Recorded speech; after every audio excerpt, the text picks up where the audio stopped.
That we'll always remember. The yesterday that took away tomorrow. Unprecedented day. Sports has stopped. A global pandemic. Laying waste to almost the entirety of the sports schedule. Like that, the road closed and the dream died. We were left with fragments, a story without a plot. There was no flag, no final huddle, and no finish. A team of destiny indeed! No lion to ring in the roaring 20s, and no charging tiger of rebellion. No red scare, and no orange crush. No last hurrah, and no proper farewell. Just emptiness, loneliness, and darkness. But from the shadows of darkness comes the promise of dawn. So we can dwell on what never was, or dare to dream on a new day. Sure, it'll look different. It'll feel different. It'll be different. Yesterday is gone. Tomorrow has returned. And today we play.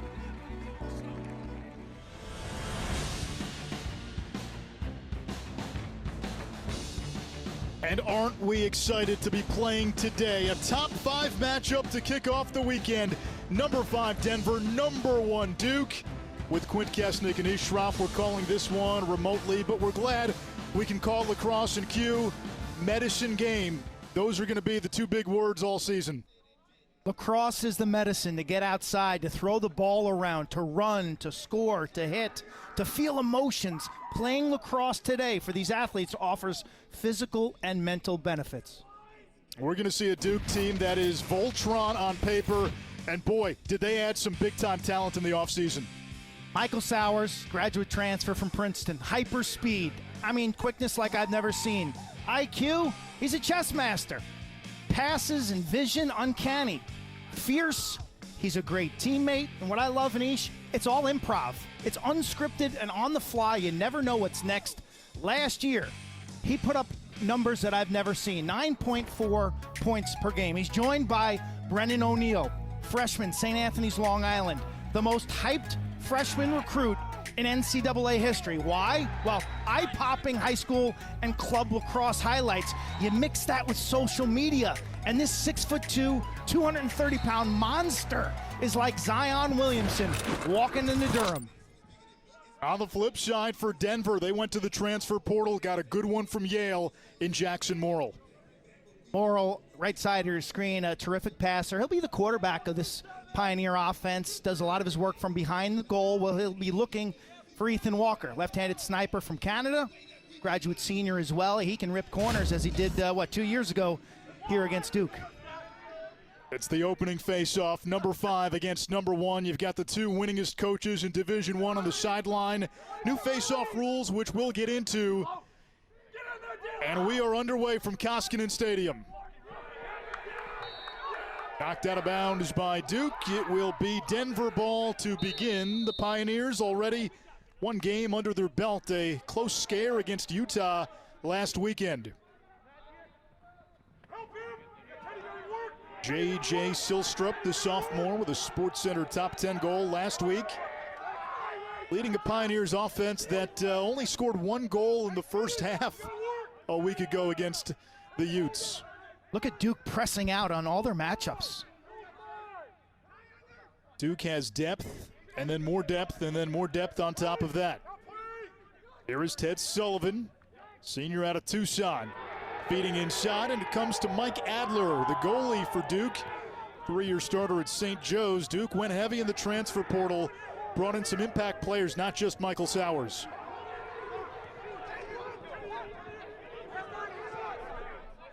And the Blue Devils able to clear. First touch on offense, that's Brennan O'Neill, number 34. Over to Dyson Williams, and we'll see how Denver plays the great Sowers.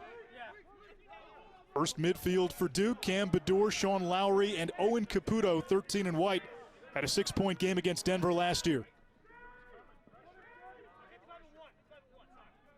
And there is the first touch for 23 and white, Michael Sowers. Now it's the freshman O'Neal. Thought about the crank. Sowers inverting.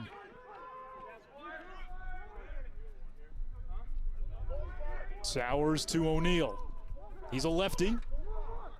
Dyson Williams, the Canadian, shot blocked by Kyle Smith. Denver's got a couple of good shorties in Smith and Danny Logan.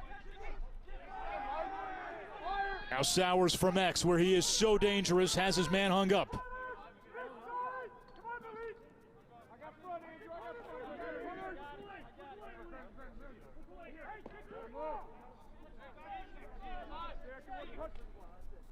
Still plenty of time on the shot clock, which had reset. Now Sowers will attack. Hanglin taking away that inside roll.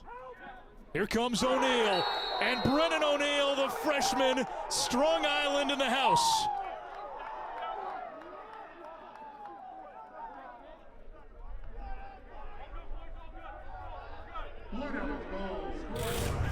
Welcome to the show.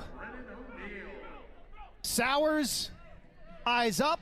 O'Neal, use of the body. Look at him lean in. He's a truck. I'm telling you, he's a truck. 6'2", 230. We watched him at the high school level just roll through defenders like he's a bowling ball around pins. Now that margin, Anish, has shrunken now that he's in college. But you see, that's a freshman body right there. Look at his quads. Look at his shoulders. You better D him up and get to his hips and his shoulders. He is a man. He's a linebacker with agility and a lacrosse stick. Bill Tierney, Denver's head coach, told us he might have been the best high school player that Tierney has ever seen in all his years of college lacrosse. Alex Stathakis had the face-off won. Denver's going to trot out Stathakis, Brett Bowes at the face-off X, but Q, they might be getting a big-time reinforcement in the near future. T.D. Erlin out of Yale, apparently going to transfer to Denver, eligible probably in the March 19th, March 20th range. It's unofficial. All Denver can say is that the recruiting. Coach Tierney could not talk to us about it. Just so unfortunate for Yale and apparently the other Ivies. We'll see how that develops over the next couple weeks. Sam Dwinell, part of the second midfield for Denver, working against Braden Burke. Now Sullivan feeding X. There is Silstrop. This is an offense. They want to attack to get topside. And J.J. Silstrop does just that. And the sophomore out of California ties it at 1. Double team on the wing. Silstrop tries it right-handed. It's not there. Curls left-handed, and he's able to get topside. Again, it's topside, inside, or feeds to the backside for this offensive group under the direction of Matt Brown, their offensive coordinator.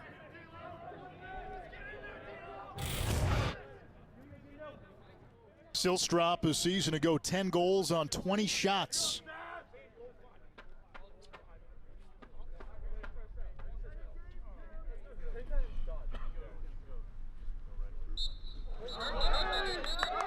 And we get our first face-off violation. It is against Duke. These new rules are going to be interesting. You can't use the old motorcycle grip now when they're gripping their sticks at the face-off X, almost as if you're doing a bicep curl. Can't get down on a knee anymore, Quint.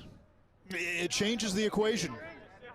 SNG stands for standing neutral grip. Ethan Walker on the quick stick. And a couple of quick ones by Denver. The Pios with a 2-1 lead on number 1 Duke.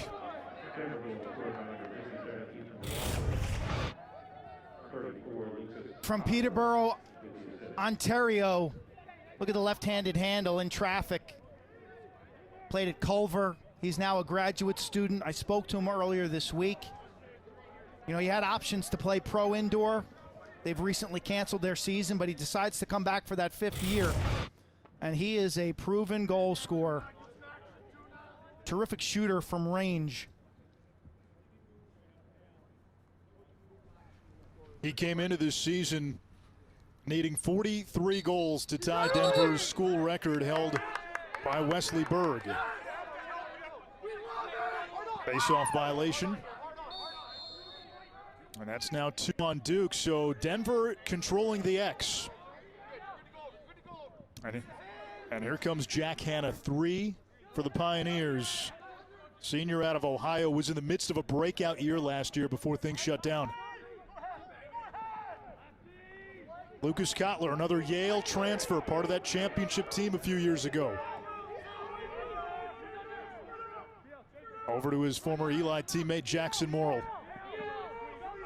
Yale's second all-time leading scorer behind the former Tewaaraton winner Ben Reeves. And he's got the short stick matchup. Paging Dr. Reeves. That's right. Morrill has an opening, shoots and scores. 3 unanswered by Denver, all in the span of about 90 seconds.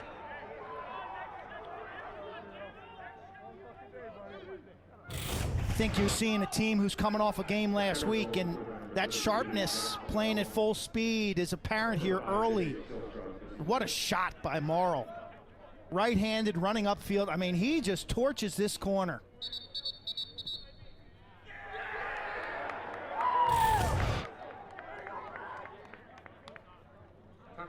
Three straight by Denver. Jackson Morrill, the Yale transfer, giving the Pios an early 3-1 lead. That Bill Tierney used to be a customer of his at yesterday's news, a watering hole in Long Island, and Tierney would come in with his then girlfriend, now wife, and he would drink Shirley Temples, and Bill Tierney said that was probably the last time I set foot in a bar. He got the girl, Helen, became his wife. She was wonderful. But, you know, you think about the trajectory, Anish, of both of those guys. They started off as high school coaches and teachers in a classroom. And you think about the benefits when you look at the game from a high school standpoint. You know, there's no recruiting, so you have to play whatever system fits your talent. You have to interact with youngsters. And I think that's really been the foundation of who they've become as, without an argument, right now, the 2 best college lacrosse coaches in the country. Well, a big question for a lot of teams that will face Duke this season: how do you keep the ball away from Duke's offense? How do you defend Duke's offense? Denver has the antidote early. Duke only has 1 possession.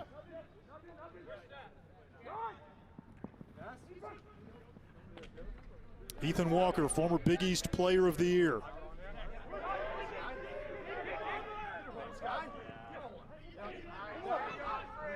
Now it's Dwinell.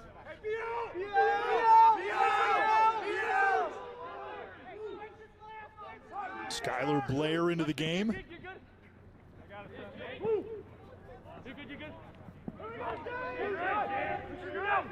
Blair with the short stick matchup against Jake Caputo. Now Morrill. Guarded by Kenny Brower. Less than 15 to shoot. Walker will attack from the wing. Went to his offhand, shot it wide. Backed up by Morrill, only 6 seconds on the shot clock. What do you do, Quint? If you're Denver and you're up, you probably just roll this ball into the corner. It looks like they're going to try to make a play. And did they beat the shot clock? Yes. They did. J.J. Silstrop already a 3-point first quarter, 2 goals and a helper. You could hear a teammate yelling, "Eat it, eat it, eat it." They don't do that. They jam this ball inside, and I didn't think they would be as aggressive. And look at JT Giles Harris, checks Silstrop, lifts him off the ground, and basically impales him on the turf. Silstrop somehow re-triggers that inside for the 4th Denver goal. What a great start for this sophomore, former Under Armour All-American from La Costa Canyon, California. Talk about the 18 different states represented on this Pioneer roster. All right, Quint, explain what we're seeing here at the Face-Off X. Well, okay, standing, no knee down, neutral grip. As you said, it's a curl. You can't do the motorcycle grip or the bench press. So you're seeing the ball raked out, swiped out. The ball's got to come out of there immediately. You're seeing less of those extended pile driver type faceoffs. So many faceoff athletes are going through a significant transition of style. It would be as if in college football you said, okay, no shotgun this year. Everyone's got to be under center. This is a major deal for these individuals who've worked a lifetime on one very specific craft. A really nice defense there by Tyler Carpenter to force Stathikish out of bounds.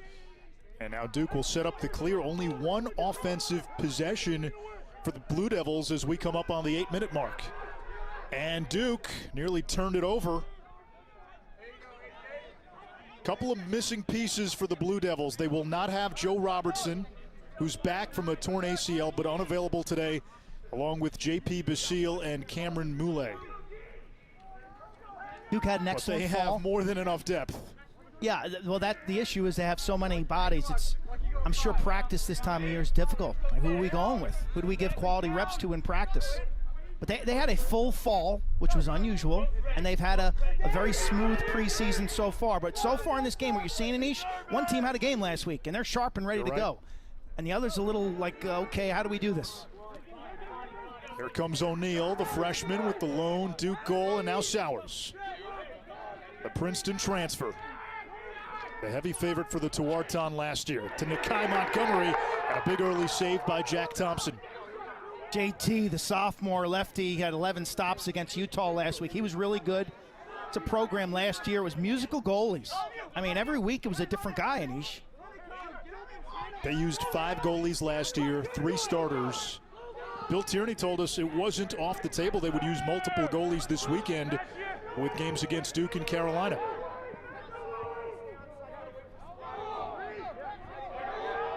Here comes Hannah against the shorty Caputo.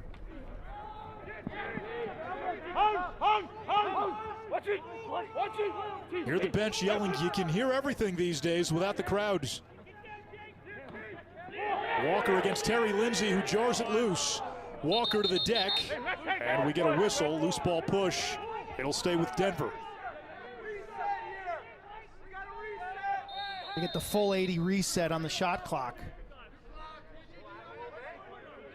His first midfield for Denver has to produce.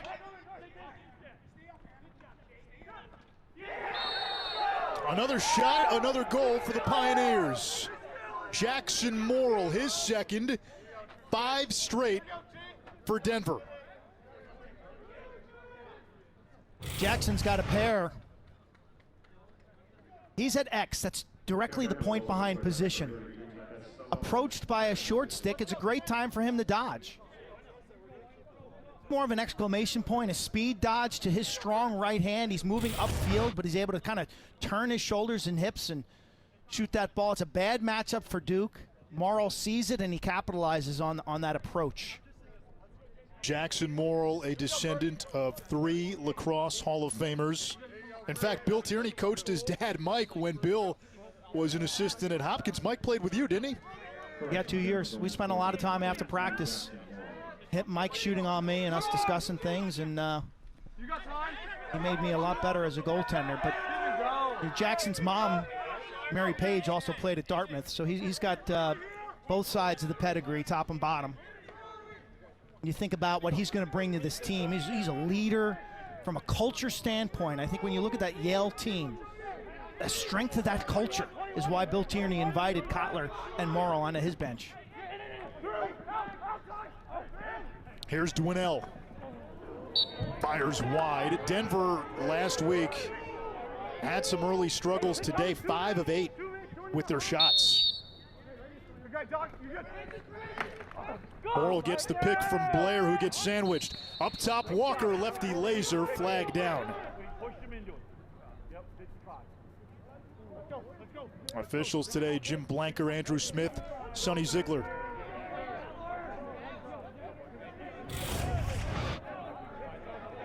You pushed him into him right there. See that? 55, Leishau. Could have been a cross check. The senior from Minnesota. It's excellent officiating, and stuff like that often goes unseen. Well, let's see if Denver can be a little better on the man up. 1 for 8 against Utah. Last year, just 9 of 25. You know, we warned Bill Tierney, everything you're going to say, the mics are going to pick up.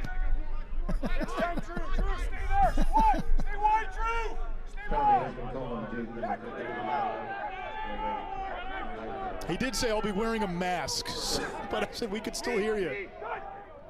Ethan Walker feeding inside, and a big save by Mike Adler. He needed that one, Quint. Adler goes down, and that ball bounces, and he smothers it.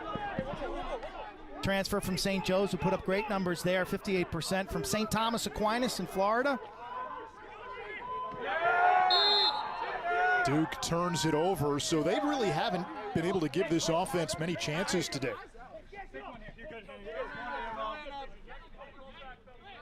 Denver has controlled the ball. They've controlled the face-off dot, and now a turnover by Duke. I mean, John Danowski is always interesting for us to talk to. And yesterday when he said, throwing and catching, not so good.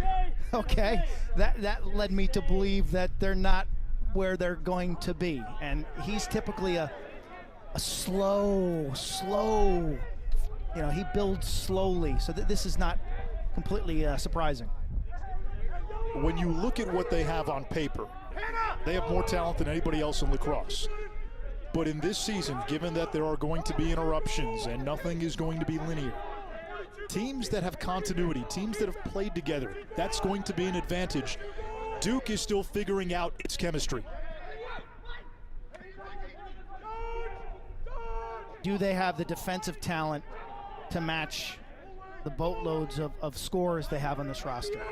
Okay, we know that JT Giles-Harris is an elite defender, 2 in white. The other guys are relatively unknowns. We like Tyler Carpenter, Frisoli, Marinello. These guys haven't played in championship weekends. Shot clock at 7. Here's Walker. His pass picked off by Giles-Harris, the consensus #1 defender in the country. For a lot of reasons. He's a leader, tremendous footwork, he's exceptionally strong. He's a worker, he's a competitor. There's not a single game this year that Coach Danowski will roll him out and say, JT, we like you in this matchup.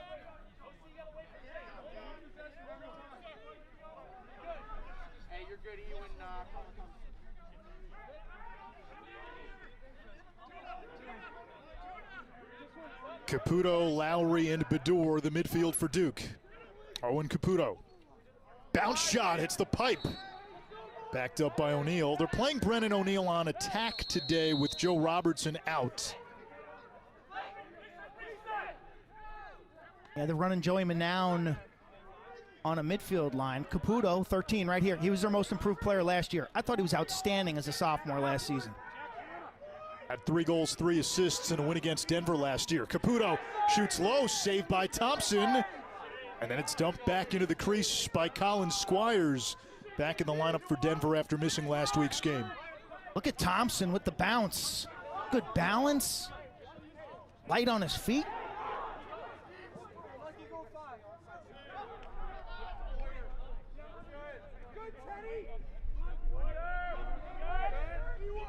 Denver's not going to operate at hyper speed. I would equate them to a huddle offense, Anish, in college football. They're going to get in their huddle, they're going to substitute, they're going to get in the right play, and then they're going to come at you. You know, they're not a no-huddle, rapid tempo team. Here's Zach Hutchko. Plays it back to X. Walker, left hand free, a little too high. That's his look, right?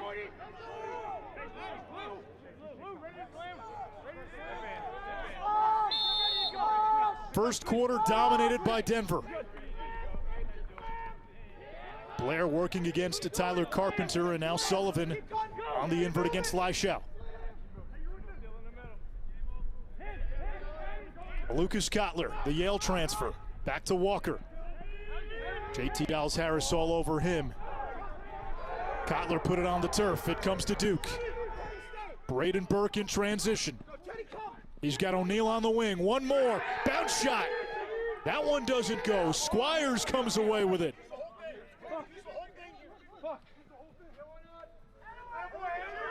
Three saves for Thompson as Hangland helps to bring it across, and Denver can hold for one, which they probably That's absolutely will. Right. What a save. Dyson Williams, the lefty. It was a lefty fast break with O'Neal as the point man.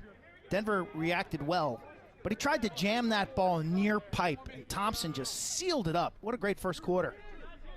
Sophomores played. He had 11 saves against Utah, won the job coming into the season, and Denver hoping he can bring stability to the cage. All right, when you're the Pios, at what point do you go? Well, they tried to go there with Walker, and it's vacuumed up by Carpenter. Clock awareness. Adler whips it downfield into the cross of Thompson, and Denver will take a 5-1 lead on the road against the number 1 team in the country to the end of quarter number 1. Brennan O'Neal got the scoring started, the ballyhooed freshman for Duke. Pioneers, oh Pioneers, it was all Denver after that. 5 unanswered to close stanza number 1. Sometimes is you know, it's the competition. It's being in it's playing a new role. It's accepting a new role. It's being challenged with competition if you weren't used to it. It's playing in the cold. It's playing. It's having a bad day, or you know, going to school virtually, and now you play on lacrosse, or you know, whatever that challenge is. There's all these new challenges, and if you're going to be great, you got no choice. You accept it. You accept whatever the challenge that is, and you figure it out. Master motivator John Danowski with Quint Kesnick and Ish Shroff. So glad we can be with you, sort of. We're calling this game remotely. New age, new era, but we have lacrosse. Denver with a 5-1 lead on number 1 Duke, and one of the things that Dino told us when we spoke to him this week, chemistry doesn't get developed until you play in games. You saw some of that in quarter number 1. Facing off has been the main issue. They just haven't had the ball enough, and that makes it, what, 8-0 right now in terms of Denver's dominance of face-off? Denver has won all 8 face-offs. Danowski, you know, talking about what's your goal? What's your individual goal? What's the team goal? Do you want to play to May 1st, or do you want to play beyond? Well, this is a franchise that plays on Memorial Day, so we know the answer to that question. Well, what you willing to do to get there? And then, given COVID-19, what you willing to do this year to get there? And this is a team, let's be honest, getting to championship weekend is not going to be enough. Denver's about to go man up. Late flag against Duke. Hannah fires wide.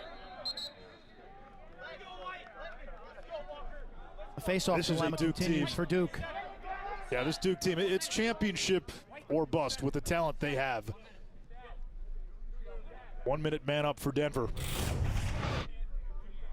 Slashing violation, Danny Logan, graduate student from Ohio. He's getting his master's in quantitative finance. Anish, this kid, I spoke to him this week on Wednesday, Danny Logan. Hire him, folks. If you're out there, I want to be a headhunter for Danny Logan right now. If you run a corporation or a business, look him up. Hire Danny Logan. That's all I'll say. I was blown away by this young man. He was quantitative finance. Can he tell you when to get out of GameStop? I hope you did last Tuesday, Anish. I hope you're long gone. Blair. Low laser is wide. Denver connected on 5 of its first 7. They've missed 6 in a row.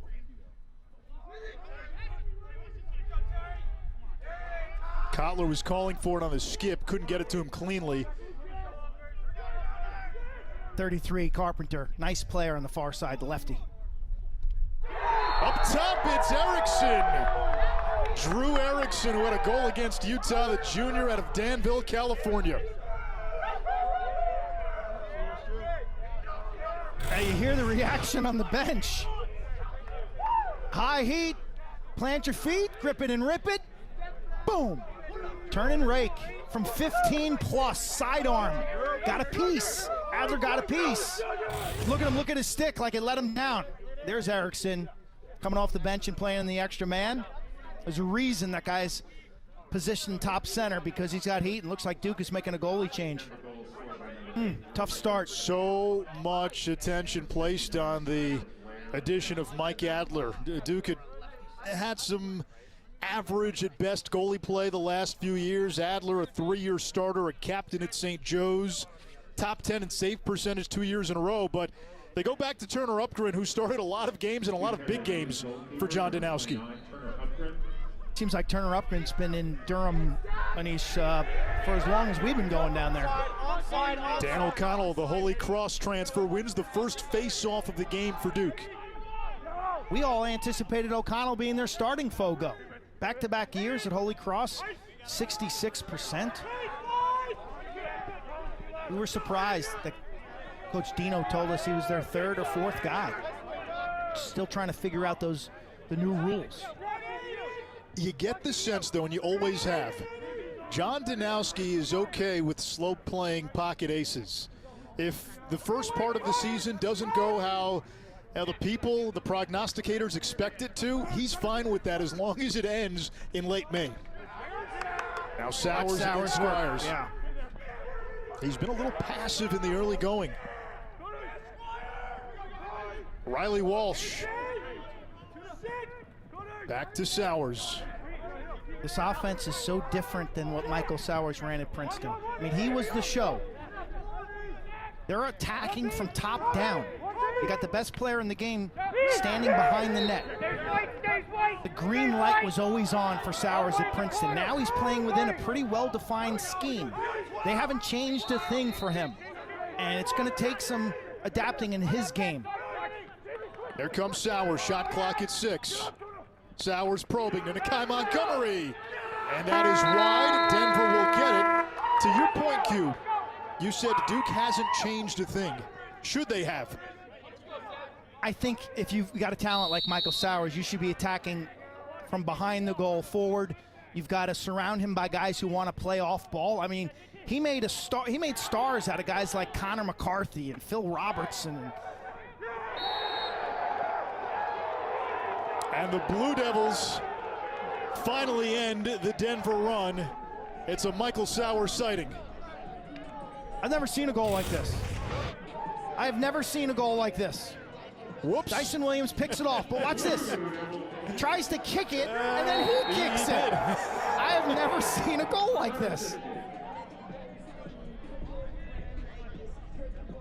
That was kicked by 23, Michael Sowers with his right foot.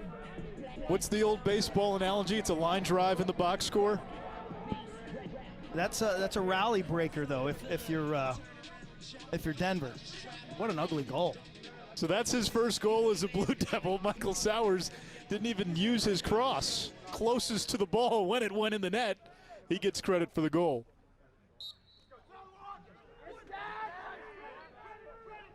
And it ends a 6-0 Denver run. Pioneers, even when they win faceoffs, they don't really push transition.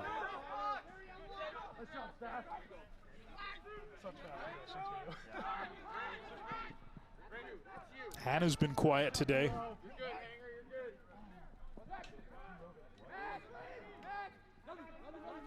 tried to throw it and knocked it down. And JT instead of trying to scoop it, he tried to kick it and missed. And the guy hey, great job on the Sullivan against Jake Caputo. Off the cross of Hannah. Good job, Hannah. Hannah still retrieves. Looking to feed. Skip pass, shot. And it goes wide. Ted Sullivan. This offense known for if you take a good look at Turner Upgren, the graduate out of Minnesota. Offense is known for their ability to pass the ball.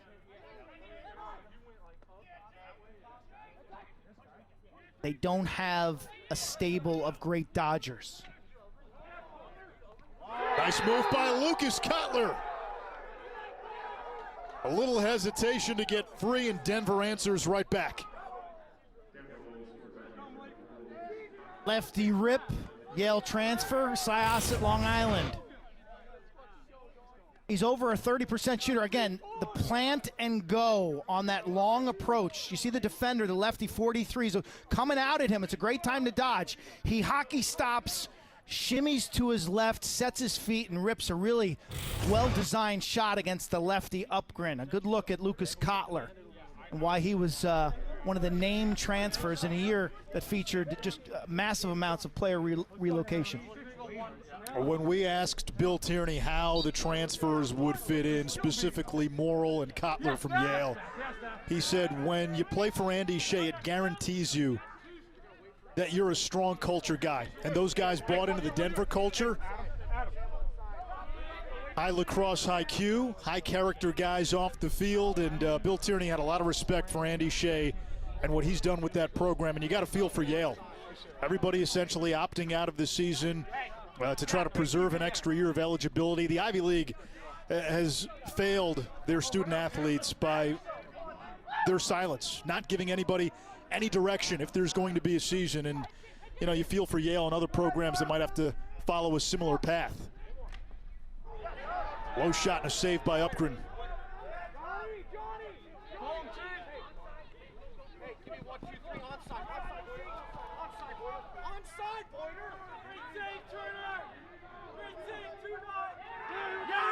Unforced error, and Denver gets it back.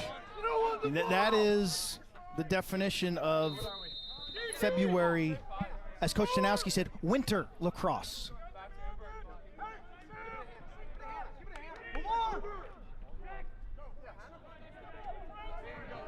Duke's last goal came off a tough ride.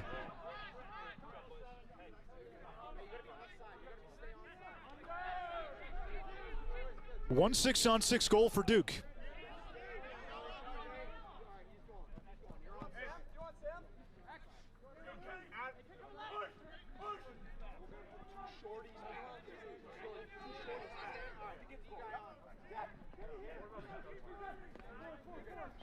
Here comes Blair. What's made Denver effective in the half field? Today, they've dodged off a bunch of Duke approaches. Their ball movement's been excellent. Their stick work's been sharp until that point.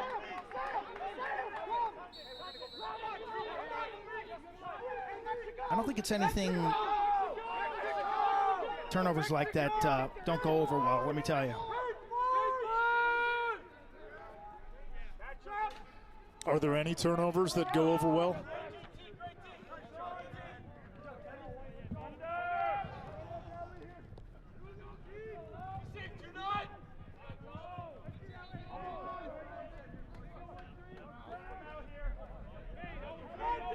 What do you want to see here offensively from Duke? Well, it's a midfield-generated offense. Now they bring the attack up to the high wing position. But this is where Sowers wants to operate, behind the goal. And it's as if he goes back there and he's looking for guys to cut to him and get open, and they're not all on the same page. You know, he's not an above-the-goal, post-you-up type offensive player. He's not a power forward. He's an Allen Iverson who's most comfortable attacking, not at the top of the arc, but behind the goal. Duke again turns it over. Kyle Smith took it away for Denver. Got some matchups right now.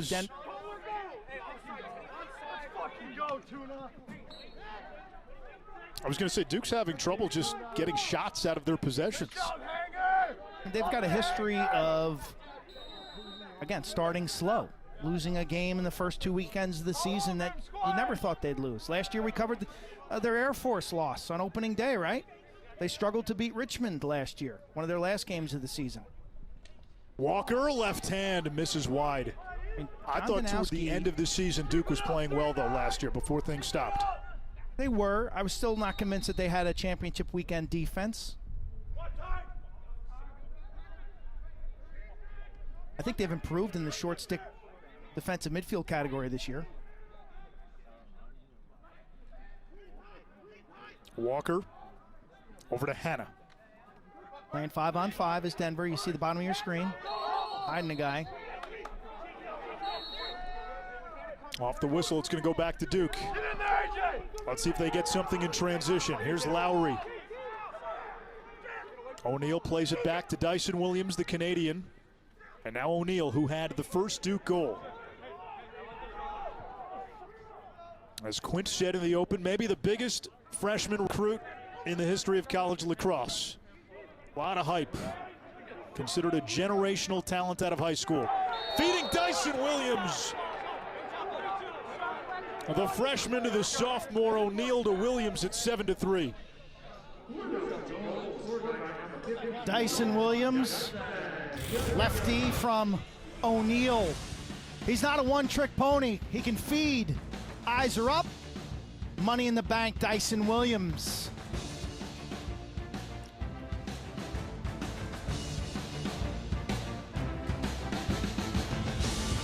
Denver, it is 7-3, and you look at the ACC in 2021, Quint, 5 teams that can get to Memorial Day.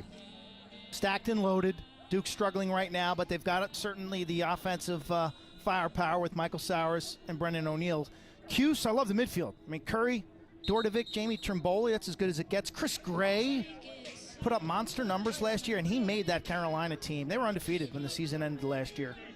And then Notre Dame, yeah, they may be like ranked, what, 5th in the ACC right now, Anish? They have the best, the Fighting Irish has, in my eyes, the best defensive trio in the nation.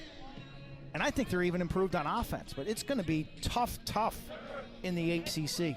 Every team capable of making a run to the title.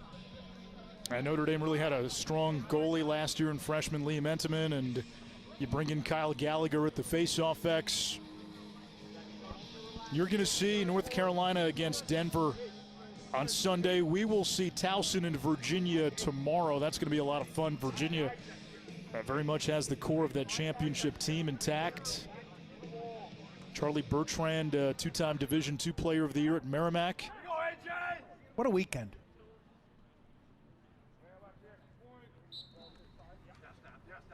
This is therapeutic for a lot of us. Stathakis off the face-off win, took a snipe, and it's backed up by Blair. I mean, is he the story or what? I thought last week against Utah, terrific. He went 7 of 14, but he only had 2 grounders. And you see the new rules. Man, he's gone back to work this week. He was 62% a year ago. He's out of Culver. What does it feel like for him, you think, Anish, with T.D. Erlin now potentially breathing down his neck? I was just thinking the same thing. You hear TD's coming. All right, well, I better pick it up. At least that's the word on the street. Here's Dwinell.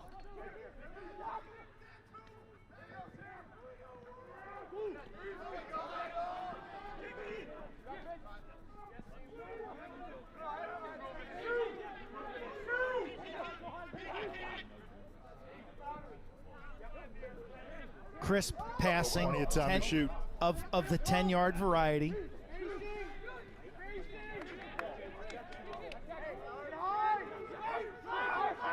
Morrill now around X, picked up by Lindsay.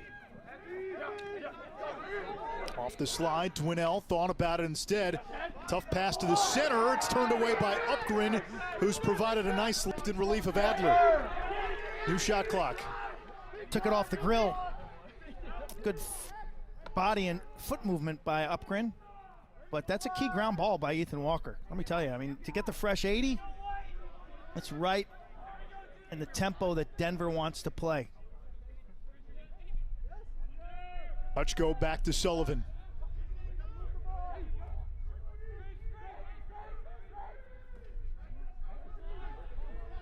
Walker looking to get away from Lindsay. Another save by Upgren. Rebound Denver. It's jarred loose. Tyler Carpenter. And now here comes Duke.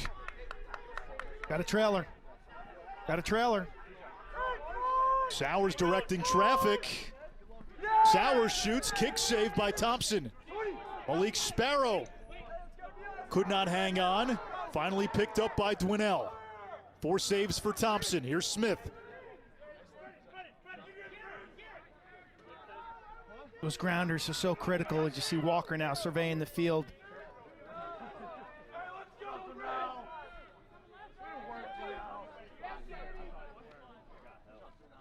Walker and JT Giles Harris, great matchup. How is Walker helped by the addition of Jackson Morrill?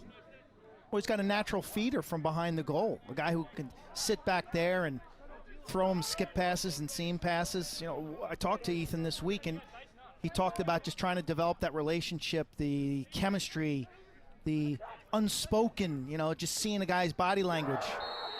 And there's Morrow, his ability to get topside.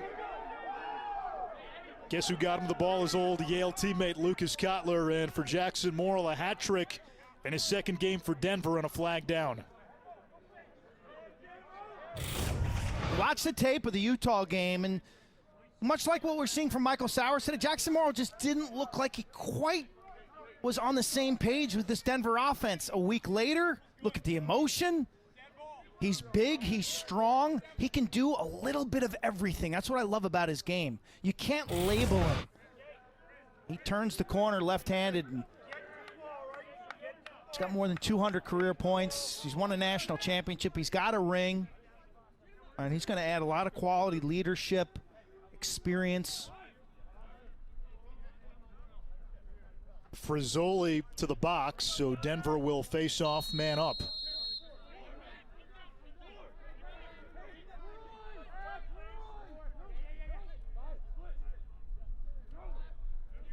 Pio's 1 for 10 with the extra man this season. 0 for 2 today.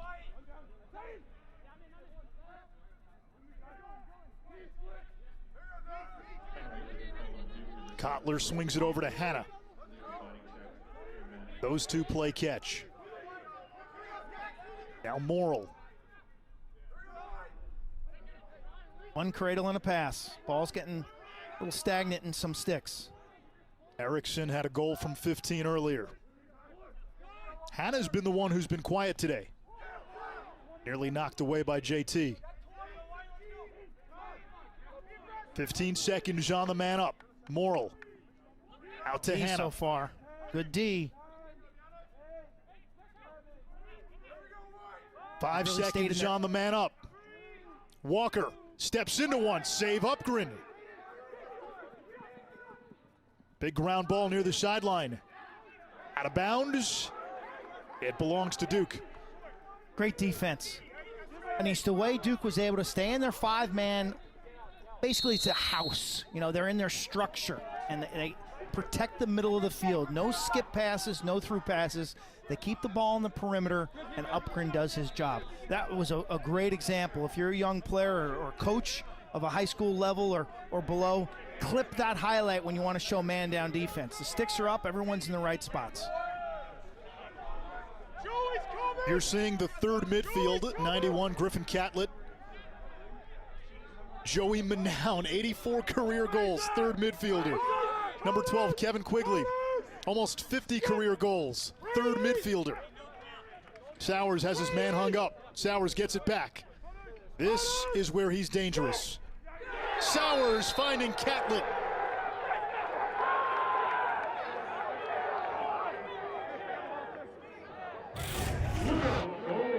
You nailed it, Anish. This is where he's dangerous. He wants to play behind the goal. Look at him.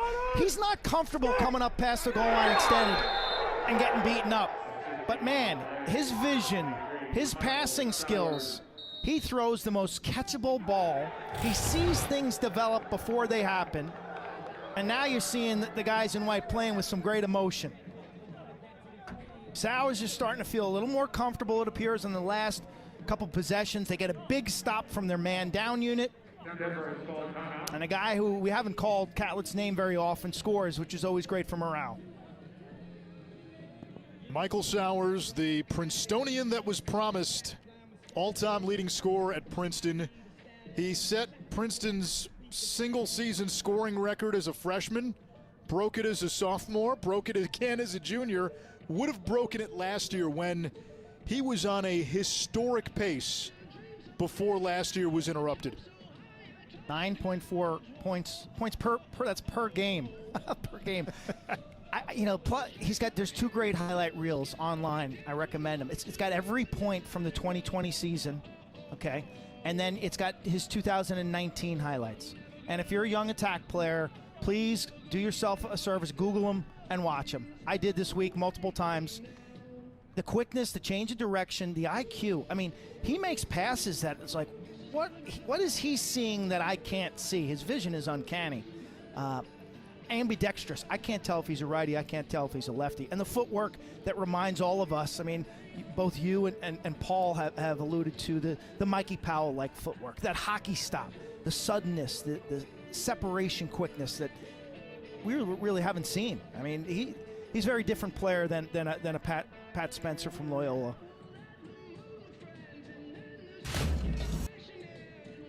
Other notable transfers along with Sowers. We'll see Charlie Bertrand, two-time Division II Player of the Year at Merrimack. He'll suit up for Virginia tomorrow. Griffin Brown from Colgate to Maryland.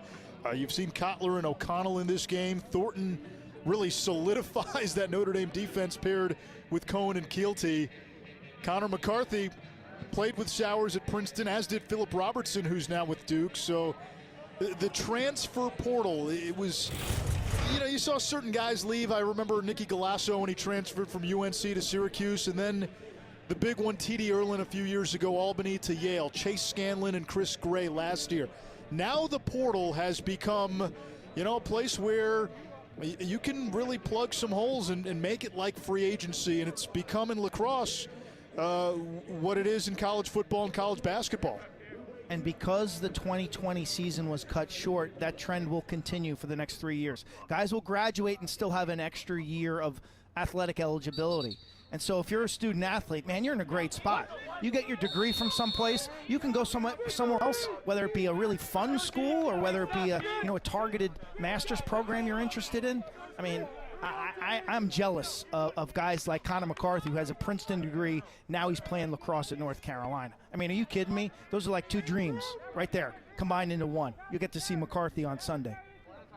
We see Philip Robertson, 41 and white, on the field for Duke.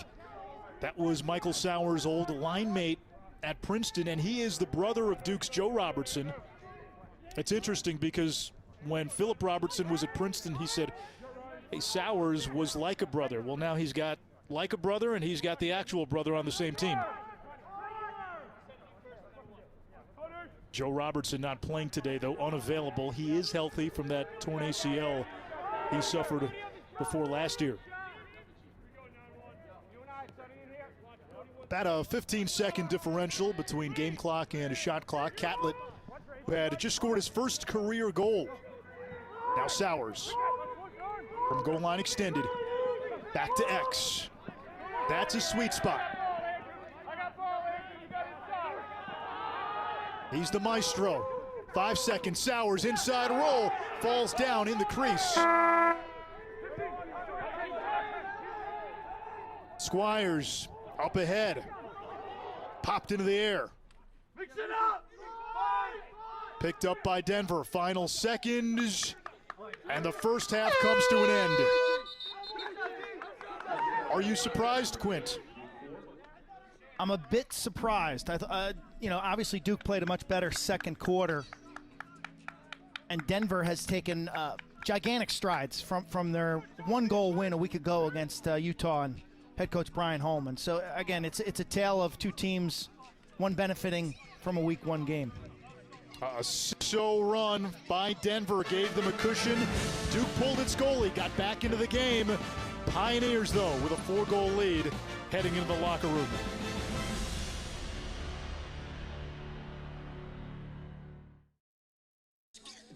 Anish Shroff in Charlotte, Quint Kesnick in Baltimore. Denver leads Duke 8-4 in Durham.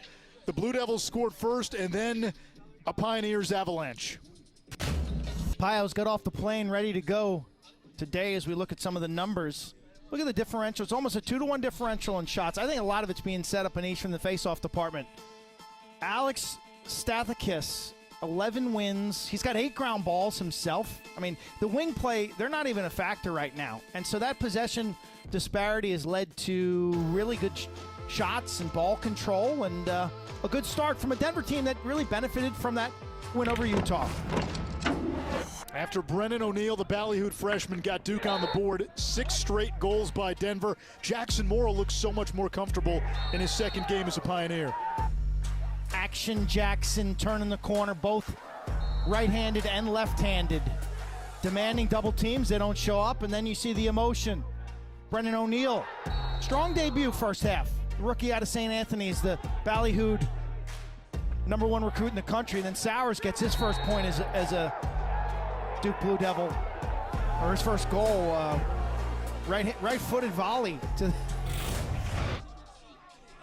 That's a situation, honestly. Jack Thompson, JT, for Denver, has played a great game between the pipes. That's a situation where you're either scooping that, trying to flick it out of bounds, or actually falling on the ball and taking a withholding penalty, which is a non-time serving foul, and then it would be Duke ball. But what he did to try to kick that was probably not a great decision.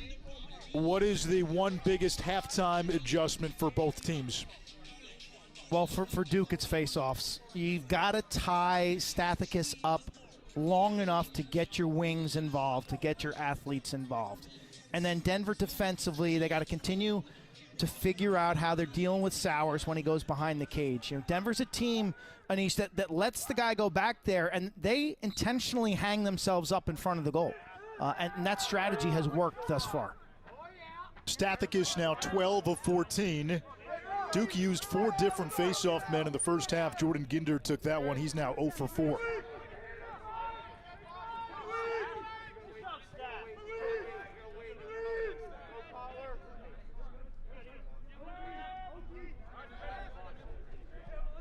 Hannah, Kotler, and Sullivan, the first midfield. Yeah, it's been a quiet day for them, hasn't it? Other than the one Kotler goal. Yeah, Hannah especially, after scoring 6 against Duke last year, and that one not close. Last year, Hannah, 17 goals, 10 assists. Also hit the pipe 6 times in the shortened season. Had 4 goals against UNC as well. Skylar Blair to Kotler. Good outside shooter, and that's turned away. Giles Harris had the backup, Duke ball. That is a serious save. I mean, unbelievable. Offside low for the lefty. What a save by Upgren. And then a failed clear by Duke. Ball still on the turf. And Walker picks it up. That's a first game mistake. I mean, that's as bad as it gets.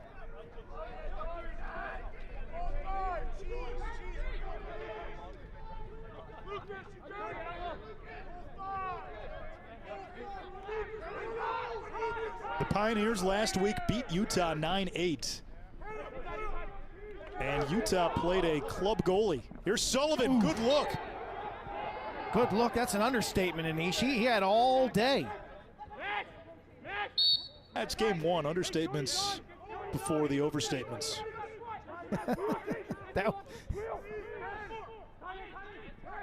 I think he was a little surprised, honestly, that no one in a white jersey realized he had the ball.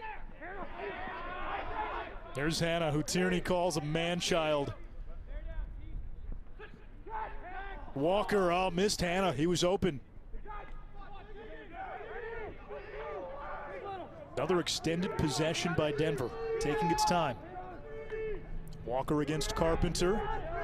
Tyler Carpenter's dad was a coach at Denver in the 80s. Samuel. Mom is the head volleyball coach at Duke. Yeah, Jolene, longtime head volleyball coach. They get another reset. So this is basically like a third chance opportunity. Kotler inside, and that was too easy. Yale West, Quint. Morrill's got a hat trick. Kotler's got 2. This is a rude awakening for Duke defense. Beat on ball. Watch this double team. It's just a stick. There's no body. And Kotler dancing his way to the middle of the field, leaving the goalie on a complete island. And Kotler's a great-looking athlete. I mean, he's 6 foot 205, product of that Yale strength and conditioning program. I mean, he's a man now as a 5th year. And you see the fearless dodging to pay dirt.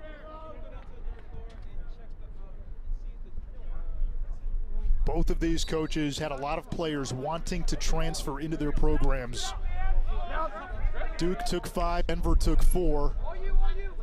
Bill Tierney taking Kotler and Morrill from Yale. And then Cole Boland and Logan Devereaux from Loyola. And Tierney had a lot of praise for Charlie Toomey, the head coach at Loyola, Andy Shea, the head coach at Yale, crediting the new guys for fitting right in, bringing leadership qualities, and coming from a strong culture. 11 grad students on this roster, 10 seniors. What's the number? 67 players on Denver's roster. They've been practicing in 2 separate teams, 2 cohorts. The coaches are on the field for 4.5 hours a day. The logistics behind what they're trying to do out in Denver, the Mile High City, it just boggles. It's amazing, Anish, to listen to Coach T talk about it. He was joking with us. He said when kids are coming out of high school, it's hard to get freshmen from the East Coast to come to Denver. By the time they're seniors and have a chance to be a grad transfer somewhere, everybody wants to come to Denver. Wonder why. I got a reason. So 2 cohorts, 33 or so per group. They practice with masks on. Think about that. Like, breathing during practice is hard. You add a mask to it and a mouthpiece. You're supposed to be talking and communicating, all while at altitude too. Plus the grossness of wearing a mask while you exercise. These guys, I mean, they are all in. They're doing it. I have tremendous respect for this group. Here comes O'Neal. Duke will retrieve. You look at Brennan O'Neal and his build, his bodies go flying. Do you see a little Mark Matthews there? I see more John Grant Jr. Matthews a little taller and more lanky with the hands.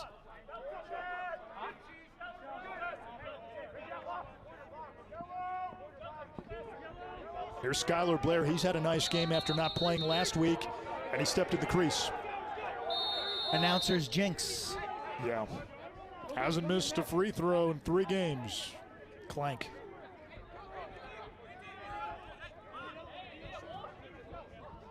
Eight turnovers by Denver. Pioneers have controlled this game pretty much throughout. Makai Montgomery, 15 and white. Boy, he's been quiet today. I was going to say, it's a Riley Walsh sighting. Riley Walsh, Aiden Denenza, the freshman, 88 and white. He played at the same high school that O'Neal played at. Now Sowers, as Walsh hits the deck. Sowers gets free. Sidewinder is off the mark, and there to back up is Duke.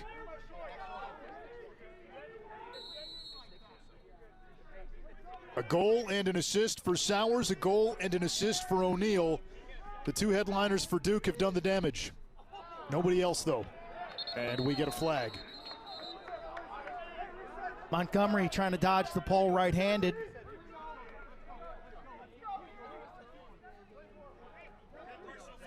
Red 39, slash, 39 red, slash, 1 minute.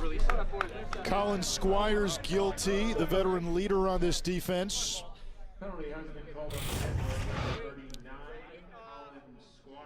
Second Easy man call. in. Denver's got a nice size defense. They're tough. Yeah. Squires didn't play last week along with Alex Simmons and Ellis Geis and Skylar Blair. Blair and Squires are back. Simmons and Geis still out. Duke last season only 4 of 18 with the extra man. Sowers. Sowers and Philip Robertson, his old Princeton teammate, playing catch. Now Caputo. Back to Robertson, Sowers.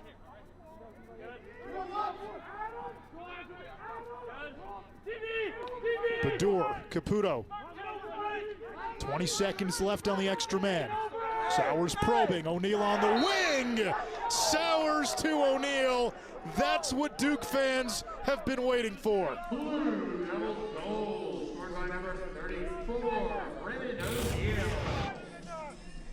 From the end zone, a wing shot, pass on the money.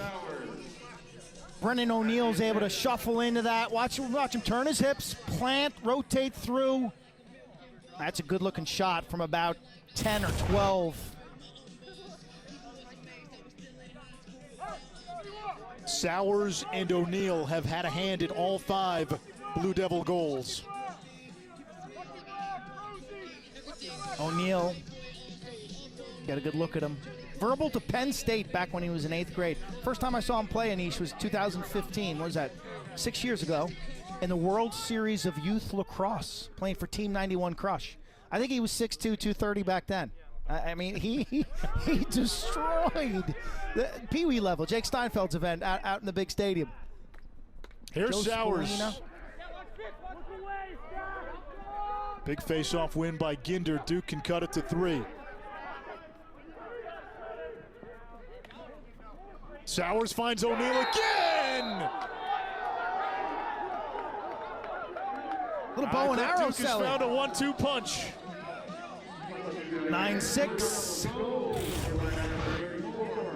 Sowers planted at X. He's got a cutter inside. Carpenter draws the double to the defender. That's the key to that play. The cut by 33 makes the defense honor him. He's not just standing there. He's cutting hard to the pipe. The Denver defender has to flash down and respect the good cut from Tyler Carpenter. That leaves O'Neal open on the wing. Really well-schooled player playing for St. Anthony's, for Keith Weiserick, playing for that, as I mentioned, Team 91 Crush, Joe Spallina, Doug Schreiber, amongst others.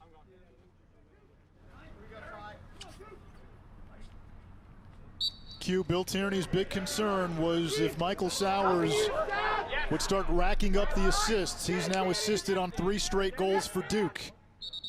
First thing he told us when you asked him, said we can't let Michael Sowers get 8 assists. And Duke gets another face-off. Yeah, they're almost inviting him to go to the goal for himself.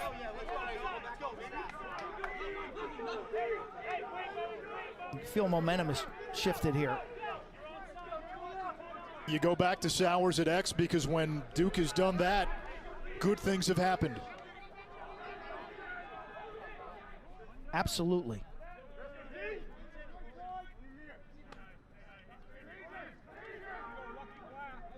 Sowers waiting for the pick. He gets it. And a save by Thompson. The shot had little on it.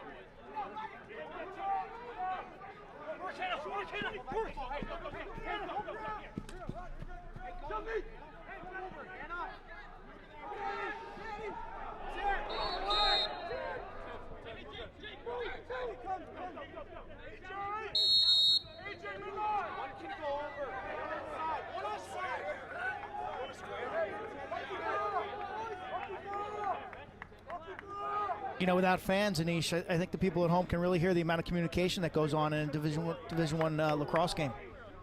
Bench to field, field to field. You know, defenders talking, goalies talking. Offensive players. Wasn't this way when you played because they would have heard everything you said. It was a constant conversation. I mean, that's your job as a goaltender. I could take you through some of the stuff I'd be saying right now. How much of it is safe for air?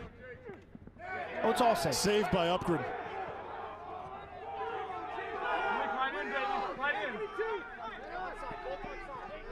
You got to give Upgren some credit. Starter last year, spot taken. Now he's got, what, 8 saves since being put in this game with about 13 minutes to go in the second quarter? 8 saves. Sowers posting up Squires. There's the slide. Flag down. Duke's going to go man up.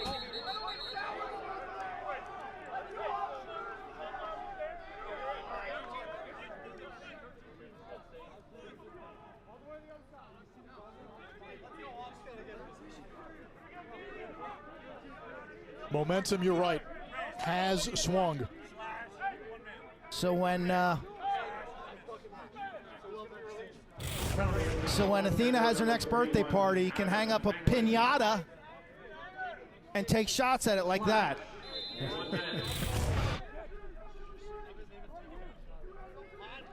Duke 1 for 1 with the man up. They've got Montgomery out there and O'Neal.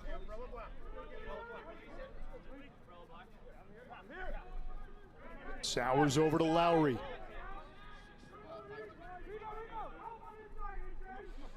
I like Sowers with the ball behind, feeding the 2 lefties. Dyson Williams, 51, O'Neal, 34.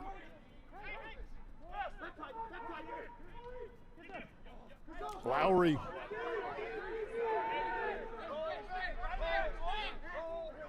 John D. Benedetto will try to set up the clear.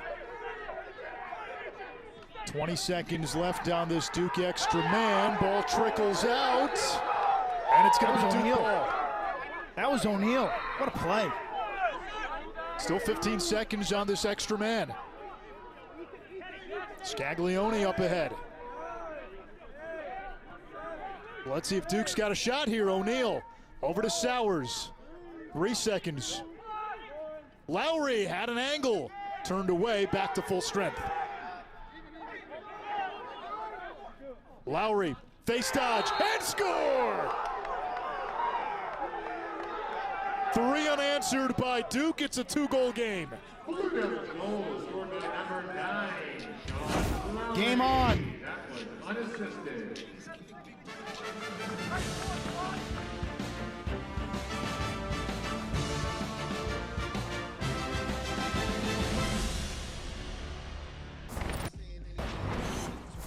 Brennan O'Neal, the big freshman out of Long Island, and Strong Island in the house. Got it going early. He's got a hat trick and a helper. Zion Williamson with a lacrosse stick. 6'2", 230. He's got the body. He's got the experience. He can do a little bit of everything. We've seen him ride. We've seen him pass. He's dodged. The shooting is clear, and he can run. His eye-popping highlights from high school, I think they draw a lot of attention, Anish, but the depth of his ability is much deeper than splash plays on the internet.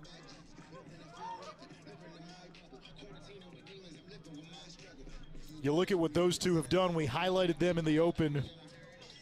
They've combined for 4 goals, 4 dimes. And this is a Duke team that still has reinforcements coming. It's scary. Joe Robertson not playing today. He'll be out this weekend, unavailable. He's got 90 career goals to his name. They're still waiting on Garrett Ledman, J.P. Basile. The wealth of riches that they have is mind-boggling. But, Quint, at the end of the day, you can't play 30 guys at a time. You can only play 10. No, and if it's a puzzle, it's got to be a functional puzzle. The pieces have to fit. And what we watched in the first half was dysfunctional. I mean, it was horrible. Like, guys don't understand their roles. What are we doing as a team? How do I fit in? It's going to take a while to figure that out. And the defense. Well, we figured this out. Sowers to O'Neal. That works pretty good. Well. That's pretty good.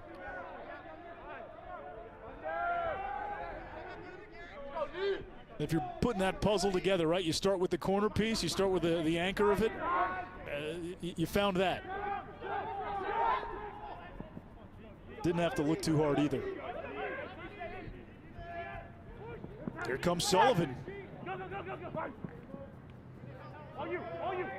Morrill's been quiet in this second half. Scaglione all over him. Walker's got the shorty Leishau. Walker trying to get to that left hand. Leishau denies top side. Sullivan dropped the pass. Jarred loose. Ooh, wow. Bounds. It will stay with Denver. That was vicious. The Denver player was falling down on the ground. Leishau, let me tell you, this guy is nasty. 55 and white. He is tough. Watch him. Right side. You saw Garrett Ledman in there, who is a little banged up. Playing short stick D-midi. That tells you how much depth they have. Bouncer is wide. Ledman, DeMatha's all-time leading scorer, broke a lot of Paul Rabel's records. D-midi on this team. Sullivan inside. Walker has the back up. Plenty of time on the shot clock. JT Giles Harris taking names after this shot. I mean, he lit this shooter up. Look how strong this defender is right there. Whoa. What, he's squat like 6'10", right? We've seen him deadlift like enormous amounts of weight. And that's going to be a penalty on JT Giles Harris. There he is, left-hand side of your screen in the penalty box. So Denver goes man up, and really this is man up plus. You take Duke's best defender out of the equation. Guessing that Tierney's asking for multiple minutes or a non-release on that penalty. Pioneers 1 for 3 with the extra man today, 2 of 11 on the season.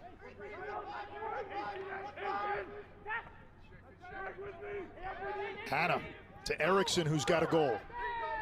Hanna scoreless today. Erickson, easy save for Upgren. There is a flag. And it's interference. Terry Lindsay, the graduate student. He's played in every single career game. Really amazing. President of the SAC, that's the athletic, all athletes, like the whole school of athletes, football, basketball, Student Athlete Council. sports. Yep. Yeah. He's the prez. Considering joining the Navy SEALs once he's done.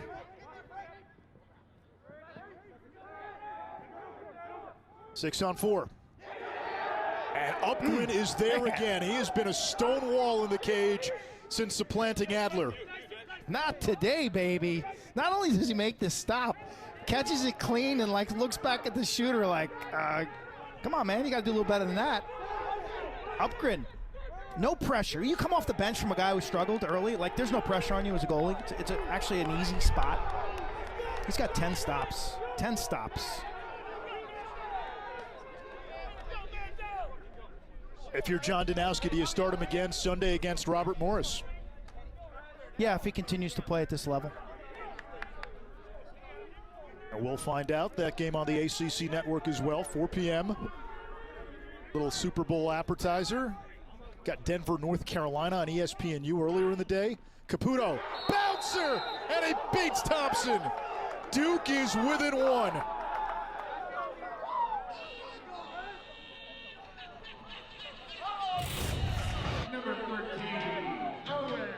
Topside dodge, gets to the middle of the field. Look at the defense collapse around him, but he's able to release that ball before he has to pay the price. Thompson gets a piece of it, but a well-placed bouncer. I called Owen Caputo one of the most improved players that I got to see last year. He did not do much as a freshman, but man, last year he was creating, zigging and zagging, making things happen. The son of Ronnie Caputo, the defensive coordinator, played his high school ball, Apex, right? That's the Research Triangle area? Yeah, right outside of Raleigh.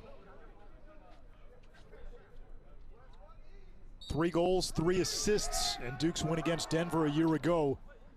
Ginder and Stathakis. It's taken by Denver. Let's see if they push. They do. It's Walker. Denver usually doesn't push transition off of face-off wins. They did that time, and it paid off. This is scary. Stathakis loses the initial draw, but the wing play, it's Danny Logan. Who else?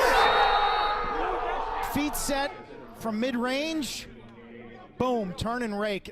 Nobody on the planet is stopping Ethan Walker there. Assist from Danny Logan, whose work from that position, the short stick defensive midfielder and ground ball play, a huge part of Denver's success. Guys like Logan who excel on face-off wings with the new rules. How much is their importance heightened this year? Gigantic. You got to put your 2 best ground ball players on the wings because this ball's not going to stay in the clamp very long. So you're going to have more 50-50s. Here comes Ginder. Got a little too greedy, and Squires comes away with it. Since Duke made the change in goal, the Blue Devils have outscored Denver 7-4.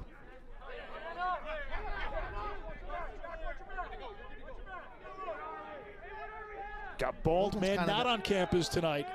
10 Eastern, LaFonso Ellis, Jay Billis, Seth Greenberg. You and I do not qualify for that show. I was going to say, no, you don't qualify for that show, Anish. With that bouffant you're rocking these days. Every call this week, we have what, 4? The coaches are like, whoa, look at that, Anish. What the hell? Look at the lettuce. The headshot is not updated. You and Coach Corrigan both. Quint. I didn't fall for it. I didn't fall for it. Without a crowd, you'll do better in that department this year if fanless lacrosse, because you're goated by the crowd. You know, you feel the crowd. The moms cheering. You're like, oh. I like your chances this year for fewer mom goals. I'll take the under. I didn't have 1 last year. Now we only did a couple of games, but 0 last year. 88's a good-looking player, Denenza. John Danowski really likes his lacrosse IQ, his anticipation, the way he can manipulate doubles. A Long Island kid who dreamt of playing for Duke. Kai Montgomery! A low rocket by the senior out of Big D, Dallas, Texas. Now everybody's eating. Right-handed split down the wing off the pick from Denenza. And this shot is a thing of beauty. It's a three-quarter arm release or overhand release. Using the earth. Puts that ball out in front of the crease and it kicks up past Thompson. Nakai told Kark he started playing in 3rd grade back in Dallas. He was a great high school football player. I met him for the first time at the Under Armour games when he was a senior, and he came in, his ankle was a little dinged up, and I sat down and talked with him. Man, he is personable. And you saw that in that interview with Kark at halftime. He's a music lover. Fleetwood Mac, that's more like Dino-style music. Fleetwood Mac and Kanye. Stathicus sends it wide, but Blair has the backup. Now, Nakai's a great kid. We've had a chance to spend a lot of time with him over the years. Came of age as a freshman during the NCAA tournament. An All-American as a sophomore. Got off to a slow start last year. Dangerous outside shooter. He can beat you with his feet. And he's become a leader on this team. I was going to say, he's found his voice. You've seen his maturity. To me, that's the ultimate benefit of college sports. I mean, we've seen Nakai Montgomery grow from a boy to now like a full-fledged young man, leader of people, and he's found his voice. Let's see if Denver has an answer. Blair against Leischau. Final seconds of this quarter. Sullivan. Upgren knocked it down, picks it up, and Duke with 1, 2, 3, 4, 5 goals in that 3rd quarter. They outscored Denver 5-2. Number 5 and number 1 in a 1-goal game through 3. Are down 10-9 entering quarter number 4, but a big 3rd quarter surge has put them back into this game with Quint Kesnick and Ish Shroff. Good to be talking lacrosse with you on television. The big theme from every coach we talked to over the last few days, boy, this sport now more than ever is a medicine game with so much going on in the world, with so much noise, division, whatever you want to call it. This is the sanctuary for anybody who's associated positively with the sport of lacrosse. Think about the mental health benefits, the physical benefits. Both these coaches, John Danowski telling us, just being part of a team, to go out and have emotions, whether it's in practice, to be able to apply your craft, to play with creative play and hitting and passing and scoring. It's part of the educational process for these student athletes in college, and it's made them feel more normal and feel more whole. And today's a great day for them and their fans, their families as well. Whistle on the face-off against Duke gives it to Denver. They've dominated at the X. Pioneers with a 1-goal lead.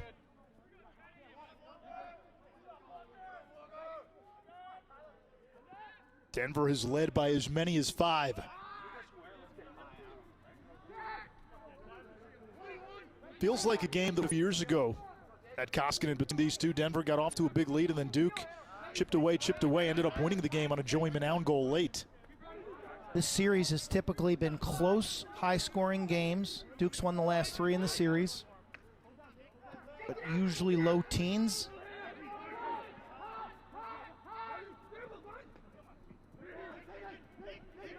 Jack Hanna's been quiet. Outside of Kotler, Denver really hasn't had much from its midfield. I was going to say Teddy Sullivan and Hanna need to show up here in the 4th quarter. Skylar Blair against Jake Caputo. Blair's shot was bothered, only 3 seconds on the shot clock, and Denver's going to have to roll it in the corner. That did not hit the goalie, so it's not a reset.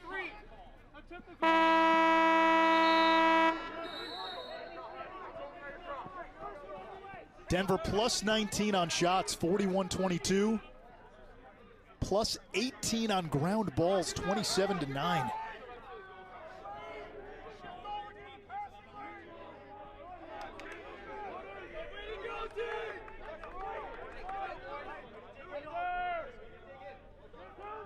Lowry, Caputo, and Baddour on for Duke at the midfield. Baddour Lefty bouncer, another bounce shot, and Duke has pulled even.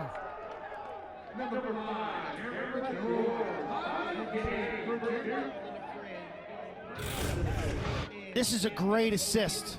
Look at how the defense will shift and their eyes. Ball watching, Bador flashes his stick. And the left-handed hammer. Canadian out of Ottawa through IMG in Florida. Big target at 6'4", tied up at 10 apiece. In Bador, Dyson Williams, and O'Neal, Duke's got three really talented lefties. And you think of the lefties that have come through Duke: Gutterding, Greer, Quinzani, a lot of good ones. This was a great ground ball in this face-off. I think it was Ginder, Penalty 99. coming against Denver.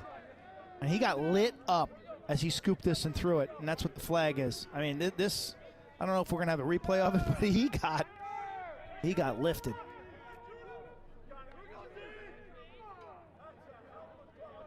Duke has not led since very early in the first quarter, since 1-0. Here's Sowers. Princeton transfer, the best player in all of college lacrosse, has a short stick matchup against Logan, who's one of the better shorties in the country.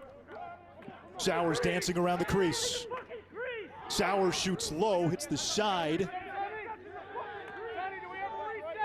Logan's a pro, Anish. Logan will play in the PLL. 19.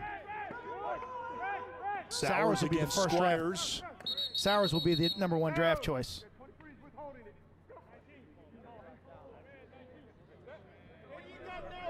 We get the call.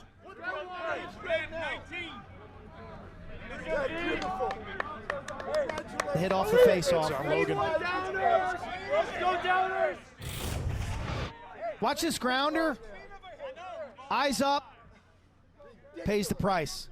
Things happen fast at this level. Things happen fast. I mean, you go from face-off to ground ball to being hit. You got to find your teammate who's open. That's what people say. What's the difference between high school and college? That play right there. I mean, you got to process and move the ball.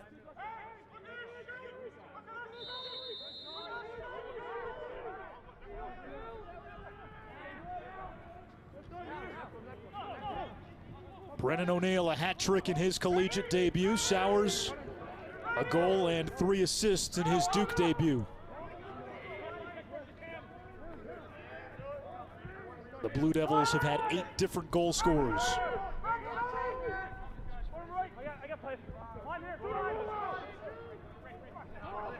Philip Robertson over to O'Neal. Caputo calling for it on the wing, dropped it. That one hit the pipe. Dyson Williams and Denver with the hustle. It's Adam Hangland, the sophomore.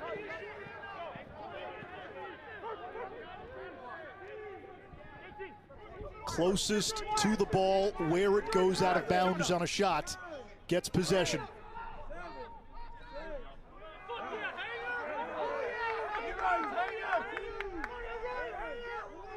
Penalty kill. Specialty situations in games like this, they're critical. I mean, we see it in, especially around NCAA tournament time. You have 2 good teams. Your specialties can make a big difference. It's man up, man down. Denver has gone stale offensively in the second half. What do they need to do to get back to some productive possessions?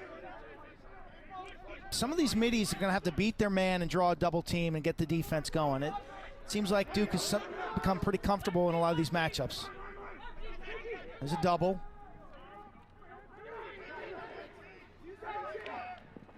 Sullivan had the shot altered. Now JT Giles Harris, former ACC Defensive Player of the Year, dumps it to the wing, and that was for the lead, but high.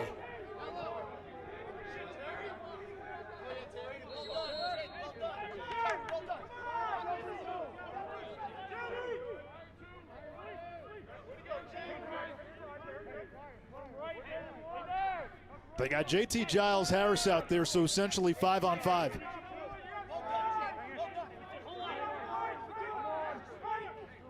Sowers falls down, lost the ball, no flag.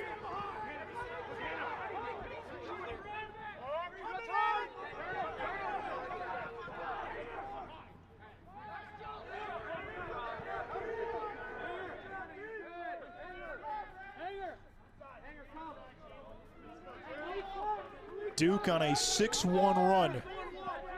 Denver used a 6-1 run to open the game. Chop Gallagher tomorrow. Towson in Virginia. I can't wait. My new favorite player. Chop Gallagher. Freshman for the Tigers. Portland, Oregon kid.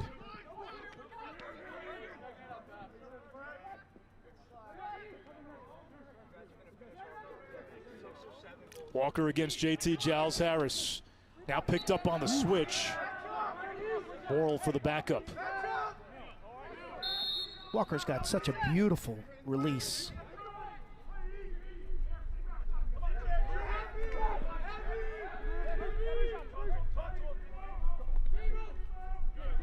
Morrill maneuvering. Now Hannah without a point today.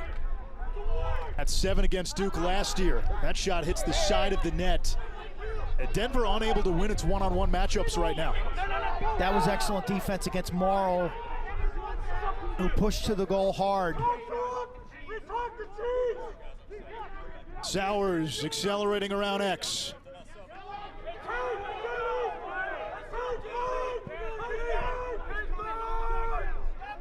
Lowry out of the box.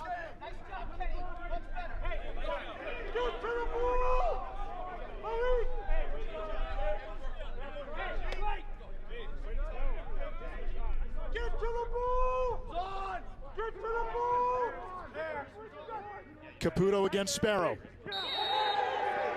Owen Caputo gives Duke the lead.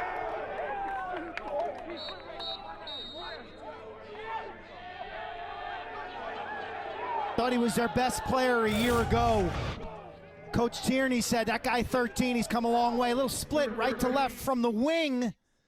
Defense, he creates enough angle that this bounce shot goes in far side. The first lead for the Blue Devils.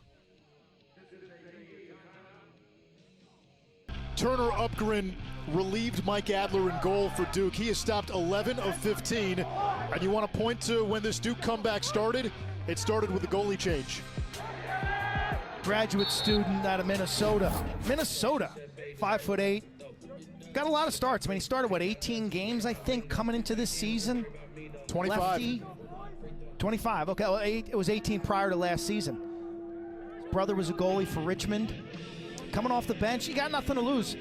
I mean, I think it's so fascinating to deal with what he's been dealing with. I mean, you got a transfer who comes in and takes your spot and starts in the season opener. Like, you can mope, you can be down. But I got to tell you, Anish, this year of all years, you like stay the course. Test negative on Monday, test negative on Wednesday. Stay clean. You're going to get a shot this year. I guarantee it. And, like, don't ride the wave of the highs and the lows. Just, you know, test negative, keep practicing well, and things can work in your favor. Flag is down. White 99, face-off violation, 30 seconds. 99 white, Face-off violation on Duke. That's big now. So for every subsequent face-off violation against Duke, Denver will have a 30-second man up.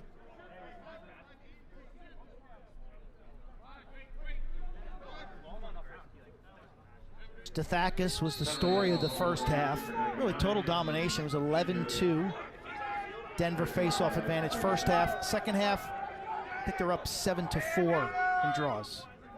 Denver, though, has struggled with the extra man. 1 for 5 today, 1 for 8 last week against Utah.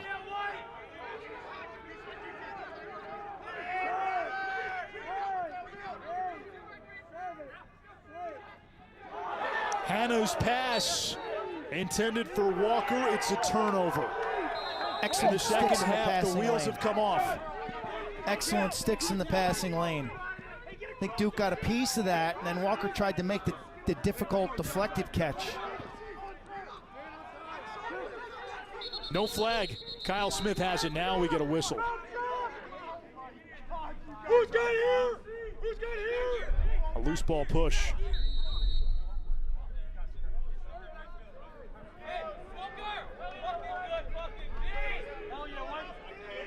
Here we go, Dean!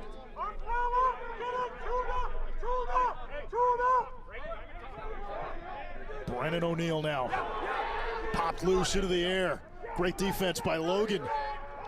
That was the veteran showing the greenhorn. Sowers out of the scrum, and we get a whistle. The timeout, John Danowski. Sharp. Salvaging the possession. Still got it, Coach Dino. Still got it. Think about a career that dates back to coaching high school level. C.W. Post, he was the assistant to Tony Seaman back in the early 80s. From there, he moved to Hofstra. Seemed like he coached at Hofstra forever. And then he's reinvented himself as the skipper of this Duke team, 3 national championships. And a lot of 199 wins at Duke. And a lot of good stuff outside of off the lacrosse field, though, Anish. We've witnessed him. I mean, he is a holistic leader. He's going to make you a better person. He's going to make you a better student. He's going to advance your life. It's not just about putting the ball in the net with John Danowski. One of the coaches that also has the rare ability to zoom out. You hear so many coaches, they get into the micros of each game and each play, and he has always seen every season as its own journey with its ups, its downs, the highs and lows. Whether Duke wins or loses today, I know they're number one and they're the most talented team in the country and people will talk about it, but let's be real here. When has a February result mattered for a John Danowski coach team? Building blocks, the little bricks along the way. I mean, he doesn't mind losing games. I think sometimes he likes losing because he knows that practice the next week will be great. I mean, I honestly think there are times that he wants to lose these February games. Well, the guys haven't been practicing well this week. Well, let's punish them. Let's, I don't mind taking an L. He's not afraid of the early L.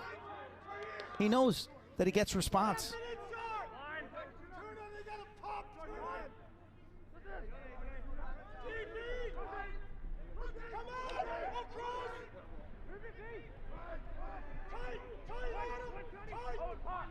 Denver in his zone.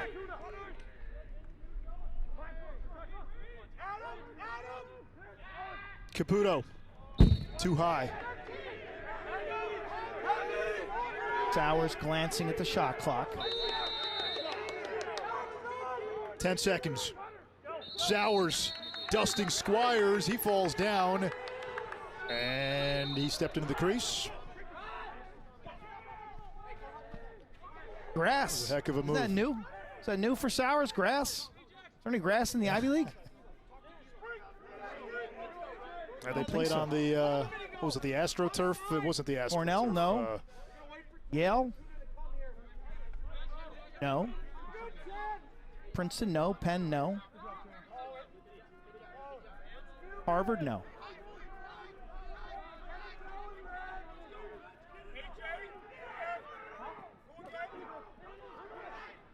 We come up on 5 minutes to play. To the wing. Morrill. Push back. Duke Shorties have done a great job. Oh, we'll get a flag, though. Lindsay a little too aggressive. It hasn't free mattered go so for far, Hannah. though. It's a free go here. Free you get go. the flag down, so take a chance here. Dive bomb this if you have to. Hannah. And Carpenter vacuums. Well, Denver's going to have to do something with the man up. 1 for 6 agree. today, 1 for 8 last week. They've had opportunities. Look, Hannah took a shot there, and he doesn't look like he's whole here. He's going to have to come off the field. Again, your best scenario is Morrill behind the goal, Walker on that far lefty wing. It's a Lindsay penalty, gets him in the chin. The flag's down, trying to make a play. I like this. And you open yourself up there for that rib shot.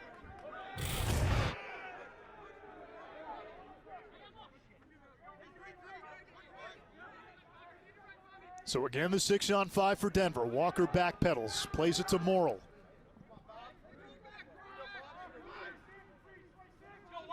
Reed Babcock in there, number 4. Kotler.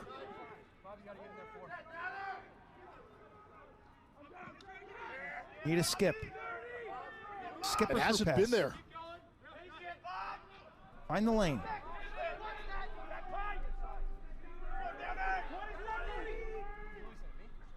Less than 20 seconds. Back to Kotler.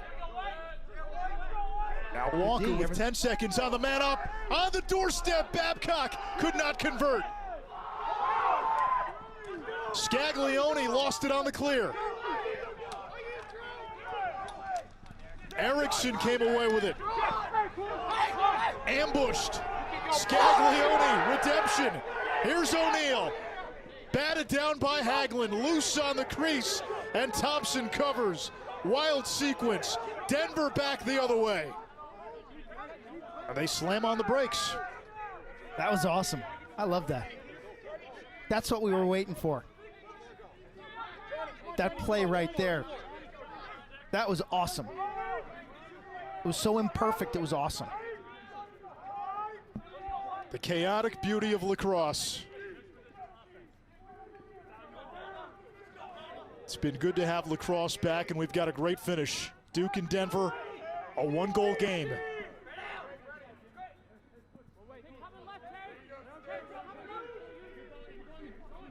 Denver on the attack with loose ball.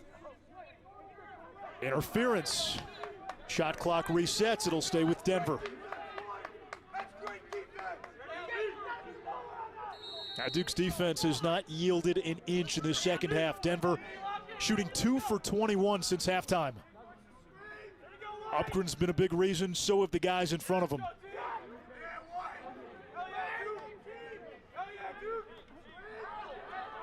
Morocco took one to the face by Lindsay, no call. Walker tried a bounce pass, stolen away. Here's Jake Caputo. 2 minutes to go.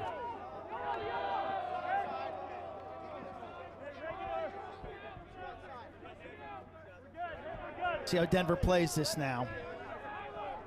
How aggressive are you on defense here? 60 to go in the shot clock, 150 to go in the game.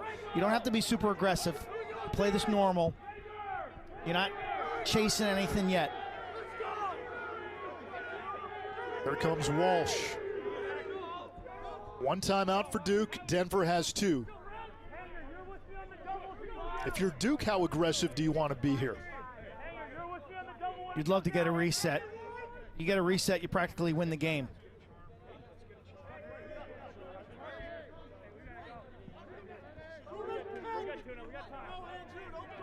John Danowski sitting on a timeout as well. Walsh will come at Kyle Smith. He loses Smith. Walsh shoots, and that could be the dagger.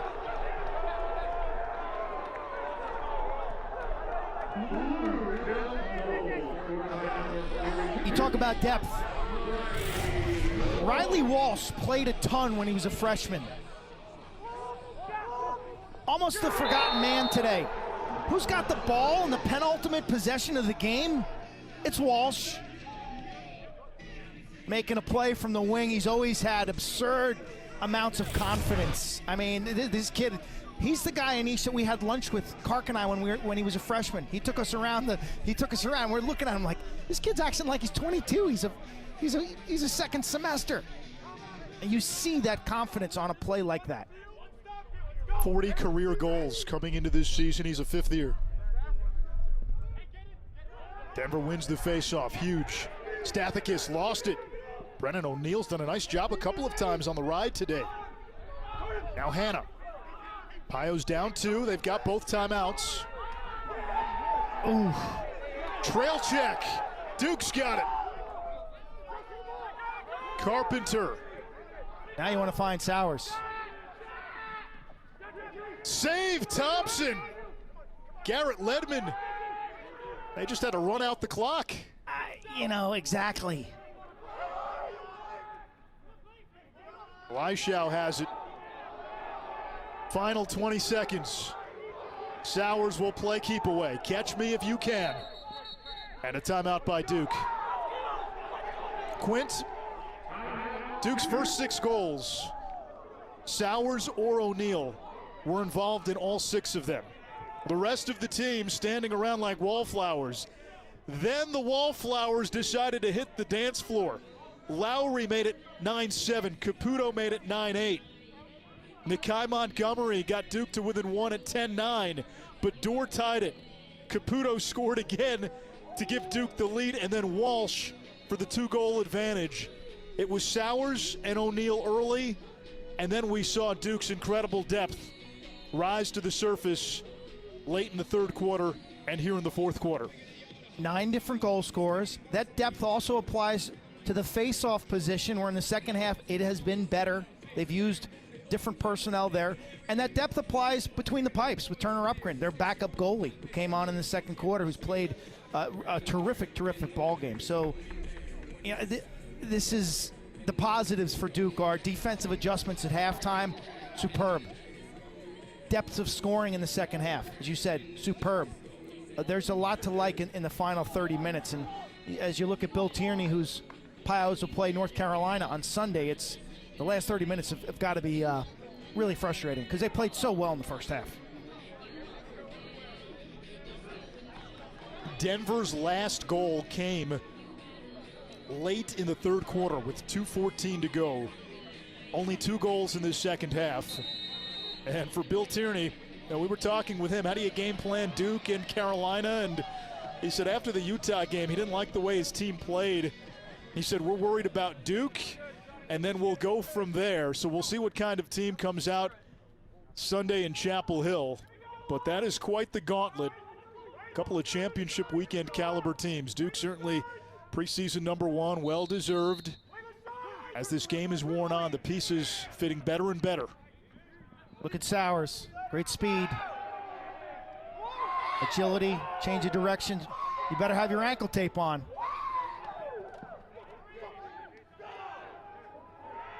Ball game ends with the ball and Michael Sowers' cross.